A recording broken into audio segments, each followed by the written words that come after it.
Good evening. Once again, my name is Tamar Lipscomb, and I am honored to be here with the MIXX Network to talk about issues from the heart.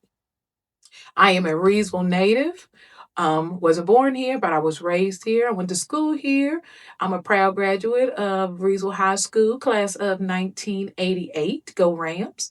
I grew up on North Scale Street here in Reedsville, where North Scale Street, I think I'm a third generation resident of North Scale Street.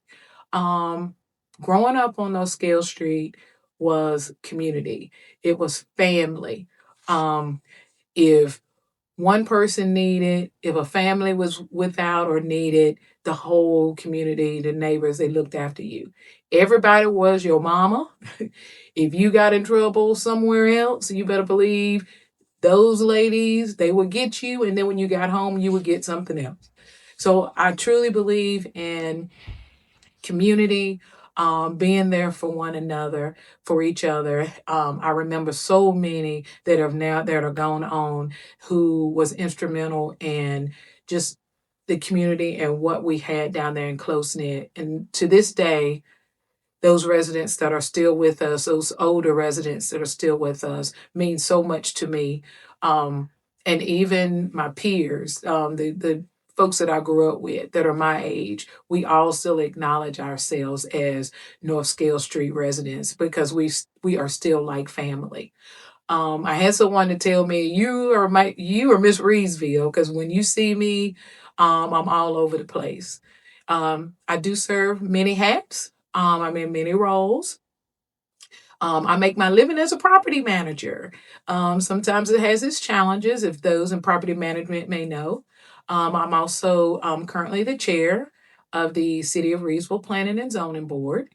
And I also am a member of First Christian Church here in Reedsville, my home church, where I serve as the chair of the board.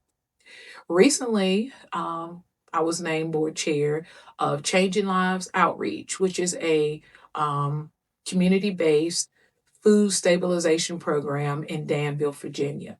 Started off there doing community service, just like I've done here with food pantries, and ended up just going every fourth Saturday.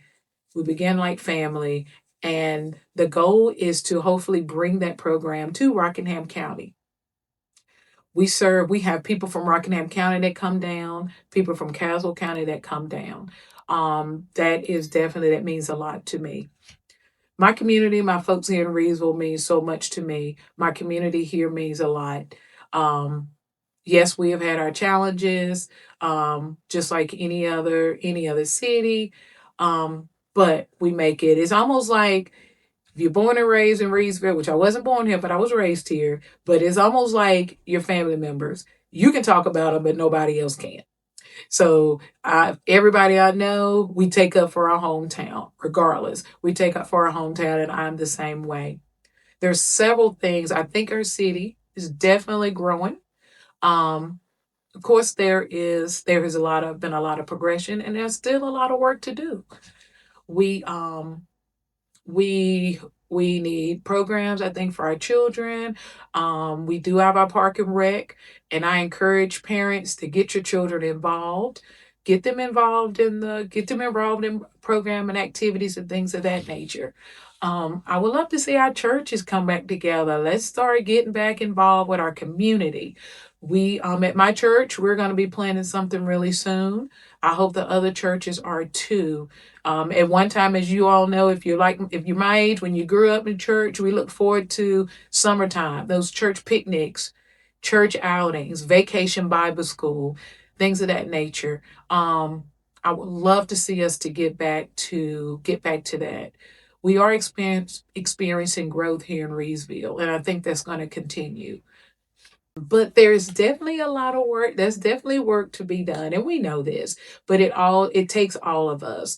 Um, let's don't be a part of the problem. Let's be a part of the solution. So I'm gonna say that again. Let's not be a part of the problem, but let's be a part of the solution. Let's come together and kind of make things happen. If you have ideas and things of that nature that you want to bring to me, so I can share them. If I want to be a platform, um, bring them to me. Trust me, people don't have a problem. Give me a phone call telling me their concerns, having questions. I encourage people to attend your local city council meetings, attend your planning and zoning board meetings, get involved in these community meetings. Get involved, get involved, get involved. So that way you know what's going on. You can make suggestions, ideas, things of that nature that's going on right here in Reedsville and wherever you live in your local community. But it takes all of us. It takes all of us. We're doing a lot, want to continue to do a lot. Food stabilization is huge. There are a lot of people, believe it or not, and especially our seniors, who have to make a decision whether they, buy medicine or buy grocery, keep the lights on and things of that nature. And that shouldn't be. People work hard. They've worked hard. They've retired. And to have to make that choice is heartbreaking. I grew up. I knew what the struggle was growing up. We didn't always have, but a lot of times we didn't know we didn't have, if that makes sense. I know what it's like to use food stamps. I know what it's like to be on Medicaid. Um, and what we cannot judge anyone else. All we need to do, we need to empower people, lift folks up. And that is important to me. That is important to me. I believe in that. I was raised that way. I was raised to be a servant. My mom always told me, in order to be a leader, you got to be a servant first. And that sticks to me to this day, because you cannot lead people to something that you haven't done yourself, that you haven't done. So that's important to me, is just serving the people. I do it. I don't mind. People tell me all the time, oh, you're so busy, you're all over everywhere. My thing is, I'll rest when I'm in my grave. But I do practice self-care. So I want everybody that's out there that's looking at this, I'm not all over the place. I do practice self-care. My self-care may be reading my Bible or watching Gunsmoke. Okay, yes, I did say that.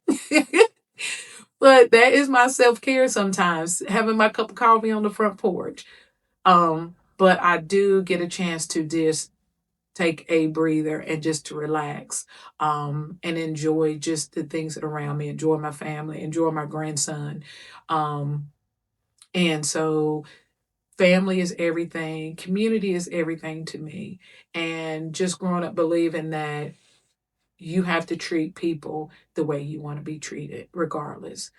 And we have to do that. And people, no matter what your economic situation is, everybody deserves to be treated with dignity and respect, first and foremost. And let's empower each other. Don't be jealous of what each other has, or you're upset because this one got this one, or I'm on it because she got this, I'm gonna get one bigger. No, let's empower each other. Bring folks up. If you see somebody, help them out. Let's do that. That is maybe one of the issues I have with the heart of people are so jealous of what other people are doing. And everyone has a choice in which way to go. Sometimes we make the wrong choices. It's all of us. But at the same token, we need to come together. Let's come together. Let's be the community that we know that we can be. As the famous poet Maya Angelou said, which is one of my favorite quotes, people may forget what you said, they will forget what you did, but they will never forget how you made them feel. If you have any suggestions, ideas, questions, concerns on how to make our community stronger, please, please email me. The heart of the community is its people, regardless of your gender, your race, your political affiliation. Let's come together. Long as we're coming together, if it's genuine, if it's in unity, if it's consistent, without judgment, that's when the heart beats the strongest.